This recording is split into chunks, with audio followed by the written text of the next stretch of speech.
Hello. Ito po ay isang video review ng Xperia Sola that is running on Ice Cream Sandwich 4.0.4. Marami akong mga nababasang vlogs from different countries na nagre-reklamo sa kanilang ICS, sa kanilang mga Xperia Sola. Based on my case, hindi ko naman siya na-experience lahat. May mga konting bugs lang talaga. Na tolerable naman siya. Hindi naman siya as in nakakainis pag na-experience ko. So, mamaya sabihin ko yun. First, sa mga hindi pa nag-update, turo ko kayo kung paano mag-update ng maayos. I-update nyo siya via PC Companion o kaya Sony Update Service. At siguraduhin nyo yung internet connection nyo ay talagang maganda. Hindi nawawala. Kumbaga hindi napuputol na maganda kung hindi broadband ang gagamitin. Yun ang best.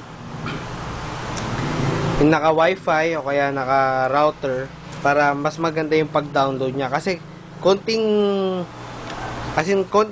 mali lang ng pagkaka-download is pwede nang mag-cause ng error sa software. So, after nyo i-download, pag nag-restart na yung phone, magre-restart siya kasi, para makita nyo kung okay na, i-open nyo lahat sa settings. Bluetooth, Wi-Fi, tapos, punta kayo ng apps. Dito, apps. Hindi lang siya masyado basa, sorry sa quality ng video. Running. Sa running na tab, dito, kapag hindi nag-open yan at sobrang close siya hanggang dito, magko-close yan eh. I-factory reset nyo yung cellphone. Pero kapag nag-open naman yun, sabihin okay din yung pagkaka-install. Hindi na kailangan i-factory reset. I-factory reset nyo yung phone sa mga makaka-experience ng ganong error. Oops, sorry. Factory reset dito. After nyo factory reset, magre-restart yan. Tapos, i-check nyo ulit siya yung apps running tab. Mostly, mag-open na yan eh. Sa case ko nga lang, hindi siya agad nag-open. So, ni-restart ko lang yung phone, in-off ko siya. Tapos, kung i-off, after mga 5 seconds to 10 seconds, in-on ko, okay na. Wala na ako naging problema. Okay. Anong pinagkaiba ng ICS at gingerbread na sa Sola is sa home screen, pag in-hold mo siya, lalabas yung mga widgets, shortcuts. Dito, meron na lang magpa-pop. Pwede mo na lang i-tap yung home screen. May magpa-pop up sa taas. Isang plus sign, tsaka isang brush. Sa plus sign, doon ka pwede mag-add ng mga widgets. Ito, mga widgets. Sa brush sign, symbol, o wallpaper, tsaka theme. Crap. Di mabasa. Oh well. Sa interface naman ng home screen, wala namang siyang lags. Unlike do sa mga nire-reklamo ng iba na halos mamatay-matay na daw sila sa mga lags na na-experience nila. Next, punta naman tayo sa app drawer. Kung mapapansin nyo, dito pa lang sa baba, nawala na yung home screen niya. Ay, home button. Meron din dito. Tapos, nandito yung pag mag-a-arrange ka ng mga widget. Ay, ng mga apps dito sa gilid, kabilaan. Ngayon, nandun na lang sila sa taas. Para makita nyo. Pati yung interface, wala namang problema. Next, punta tayo sa mga differences sa mga apps. First na difference na napansin ko, itong album. Hindi na siya gallery. Tatawagin. Tapos sama-sama na ulit lahat ng pictures nyo. Yun, isa sa mga interface na dinagdag sa ICS. Pwede siyang pinch to zoom. Pwede nyo damihan, kung palakihin, kaya paliitin para marami yung makikita mo. Pwede rin siya i-separate by folders through this button. Ayan. Tapos isa pang interface na dinagdag nila, yung ganyan.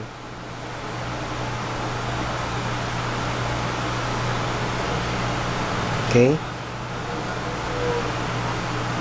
At isa pa, pwede mo siyang pagdaruan, yung picture na halos na hinahawakan mo. Pwede mo ikot-ikot na ganyan. Next, besides that, may mga nadagdag lang ng mga pre-apps tulad nitong Google Chrome, Media Remote. Nawala na yung parang scanner, bar scanner ng Gingerbread. So far, wala namang ibang pinagkaiba. Yun lang sa album. Next is yung dati may screenshot dito sa lock key. Ngayon, dinagdag nila yung bottom volume rocker. So, kailangan mong i-press sabay. Tapos, kukuhanan na niya. Magkakaroon ng notification bar. Sa notification, pwede mo na makita yung kinuhanan mong screenshot. Sa mga lags na na-experience ko is yung delay, mga 0.5 to 1.5 seconds na delay pag mag-open ka ng kahit anong app. See? Lagpas 0.5 yun. Pero rare naman siya nangyayari. May mga instances lang, lalo na sa phone app, may delay talaga siya. See? Pero hindi naman siya nakaka-bother kung as in talagang halos mamamatay ka na sa bagal mag-open. Hindi siya ganon. Mga exage lang yung mga nagko-comment. Ngayon, tuturuan ko kayo kung paano mag-maintain na smooth yung ICS sa Sola para hindi kayo magkaroon ng further na problema.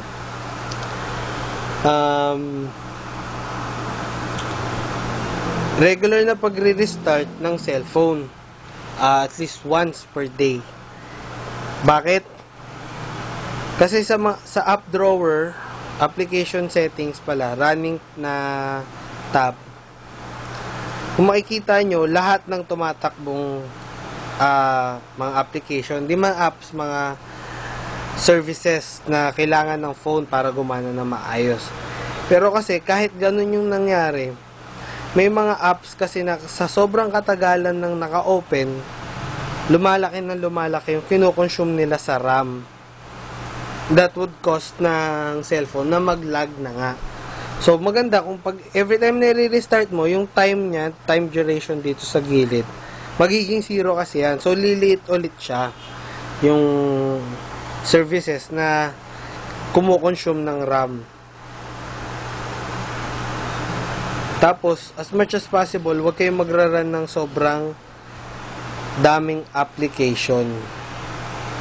Maganda ini-eliminate nyo siya na hindi magkakos ng lag. Kasi na-experience ko na buong araw naghang yung phone ko kasi pinagsabay-sabay ko yung mga games.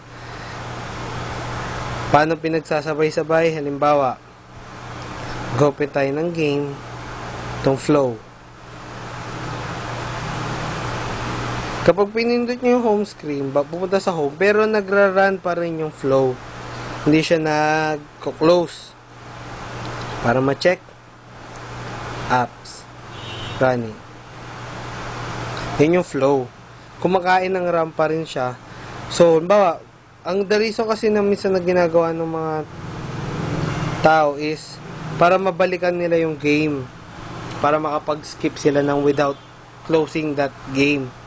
Pero masabi ko sa inyo, i-close nyo na lang.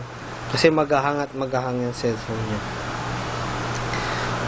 Payo ko lang sa mga hindi pa nag-update, pag-isipan yung maigi. Kasi wala namang sobrang nakakabiglang pagbabago from Gingerbread to ICS. Mas smooth sa Gingerbread, mas maraming interface lang sa ICS. So kung gusto nyo mga more on interfaces, mga pakikay na interface tulad nito, mga paikot-ikot na ganyan, na hindi naman talaga mahalaga, Huwag nyo nang i-update kung gusto nyo yung mas mabilisan.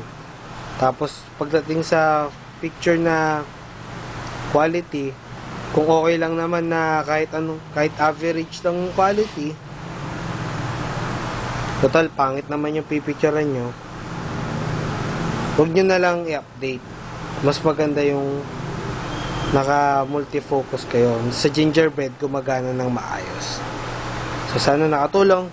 Thank you for watching.